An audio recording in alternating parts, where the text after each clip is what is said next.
up, everybody? My name is Gavin Banksy. I'm a director of photography and editor here in Los Angeles. Today we're going to show you how to level up your music video game with some hard liquid explosions. So without further ado, let's get right into it. First off, obviously, obviously I need to be screen recording. First, I got this clip of Central C. It's a long enough clip to where I can really mess with it and explore the boundaries. I want to get something that's a couple seconds long so it's not too quick and I can really show you guys how the effect works. First of all, we're going to duplicate our layer, pressing Control D. Once that's done, you're going to double click your roto brush tool and then double click your clip. It's going to bring us to the rotoscope menu. Now, if your rotoscope menu ever looks like this where it's not showing you the proper outline, you can press toggle alpha boundary right over here, and that is going to show you exactly where you need to be. I've already taken the painstaking process of rotoscoping this whole thing out, but it is pretty simple. And if you need a refresher, the green circle is where you draw, the red circle is where you delete. You're going to hold the Alt key down to bring up your delete. Super easy. And if you need to get more refined, if you're having a hard time dealing with somebody's hair or a frayed edge, you can go up here, hold Alt, click, and that'll bring you to a more refined tool if you're having a hard time with those edges. Next up, once we have our subject all rotoscoped out, we're going to hit the freeze button. Now what the freeze button does is it just holds everything in place, kind of saves your whole rotoscope, and that's going to make it so you don't have to go back and wait for it to render every time you're trying to apply an effect. So every time that I am done rotoscoping, I always hit the freeze button.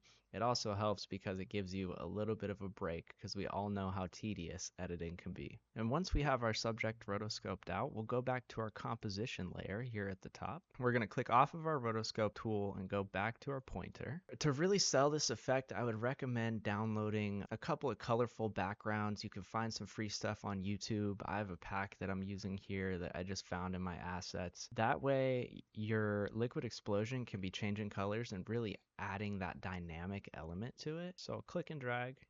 We can see that he's rotoscoped out and just puts the background there. But I don't want it to start with the background, and I really want to morph and shift this image. Let's go up here to our effects panel. Let's go to optics compensation first. Click and drag that onto our layer. I'm going to click the stopwatch over here first of all to create a keyframe. And if you click on a layer and press the U button, that's going to open up your keyframes. So we can go ahead and press U, open that up. We'll go 12 frames, set that back to 0. Click the diamond over here if you want to just repeat your keyframe, since I already have it 0 here, but I'm going to actually go back to the beginning and turn that to 180. And we can see already that's starting to form a cool effect. But once it reaches this point, I don't want it to be the full background. I want it to be a cool liquid explosion. So how do we get there? Let's go to our turbulent displace. Turbulent displace isn't going to quite get us there, but it is going to shift the background to just give it that wavy look. We can leave that for now, but we'll go back to our effects. We're going to go to CC Blobulize, one of my favorites, and it does already come in After Effects, so you don't even got to worry about it. That's on the right layer. Now you can see it's starting to take apart some of the backgrounds here, and if you mess with it, you can see how it takes that apart. But I also want it to even be more, so let's go MERC, bring up Mr. Mercury, and we'll drag that on our layer. And now with Mr. Mercury, we're going to bring up our radius on our X and our Y values just to make sure that it fills up the whole screen there. And it's not even enough. Now I did too much. So we'll bring up our velocity, bring up our birth rate to kind of repopulate. I kind of want it to stay longer. We'll bring up the resistance a little bit, the gravity a little bit, and you can just mess with all these. But the real ones that are going to affect you down here is your birth rate and your death size. So I don't want it to be completely taken over. I still want it to be a semi-solid object here. That's pretty cool. But I feel like it's not exploding out enough, right? I think that's an easy fix. Let's click on S to bring up our scale. Click the stopwatch over here to create a keyframe. Let's see what happens if we started at 0.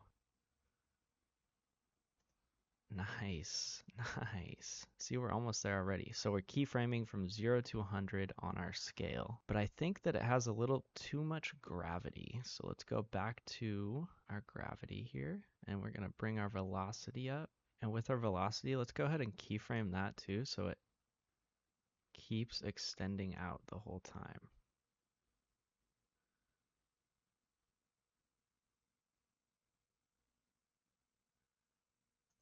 Nice. Now I kind of want it to be like shooting out the whole time. So let's go to our turbulent displace here, and we're gonna keyframe the size. And I'll just put that all the way up. That's not gonna do too much, but it's gonna mess with like our color distribution. Wow. Let's go over here to our effects, and we're gonna add a displacement map. So we're gonna add our displacement map, and then let's go over here to our effects, and we're gonna type transform. Go ahead and click that. Now on scale, I'm gonna keyframe scale. And we'll start that at 0. And that's going to help us sell that explosion effect. We always want to make sure that our motion blur is enabled here as well. And now as the effect goes on, we'll just scale it up a little bit so it keeps on moving. Boom, look at that. Now, if we want it to be more of a solid explosion, go down to our Mr. Mercury 2 and maybe mess with some of the burst size. See how that looks. Nice. You can see it kind of comes out of him. Boom. Want it coming behind him. Bam. That is wild. I love that. It's still a little too intense for me, so I'm going to have it taper down. So we'll keyframe our blob birth size and our blob death size. Let's bring them over here. And we're going to set our blob birth size to 0 here, but our original values we're going to keep. And then let's lower our longevity too.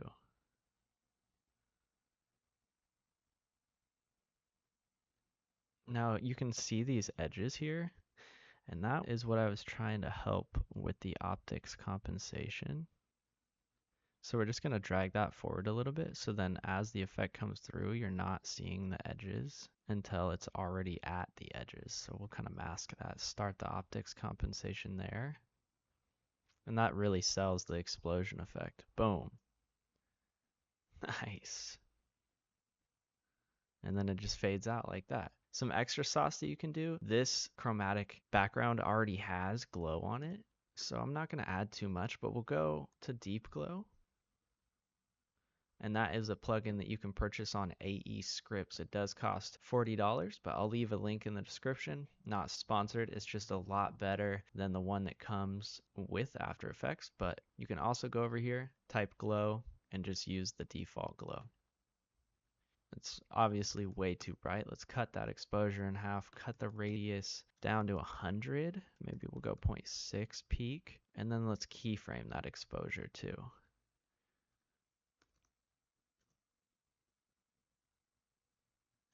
Yeah, as it starts coming out, that's when I want it to start glowing. So like right there. Oh, that's nice. That's nice. I like that. Beautiful.